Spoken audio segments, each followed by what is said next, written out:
So I've been reflecting on the fact that it takes 21 podcast episodes to be in the top 1%. And if you've ever heard that stat before, here's how the numbers actually look. At the top, you have 2 million people who start a podcast, but only 90% of those will post at least 3 episodes. So that leaves you with 200,000 podcasts, but of those, 90% don't make it to episode 21. So if you can get to episode 21, you're in the top 1% of podcasters, and there's only 20,000 other podcasts who have reached that milestone.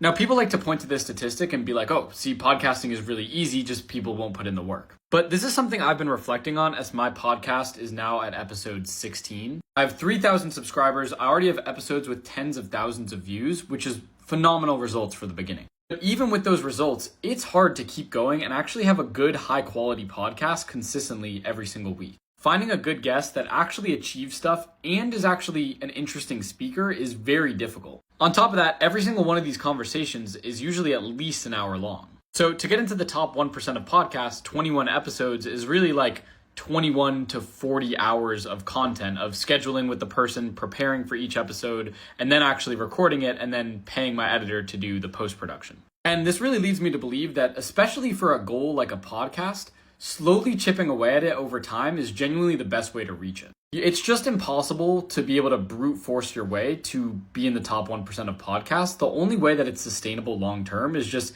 every week, if you have a guest that you're available to talk to, you just talk to them. And you just keep doing that every single week because you enjoy it. I mean, I'm pretty sure Joe Rogan's podcast took 6 years to actually get its first 1,000 views or something like that. So yeah, some goals you can definitely brute force, but I don't think podcasts are one of them. I think it's way better to put in a little bit of work every single week and then do that over months or years to finally get to episode 21, be in the top 1% of podcasts, and that's how you actually grow one. That's my experience.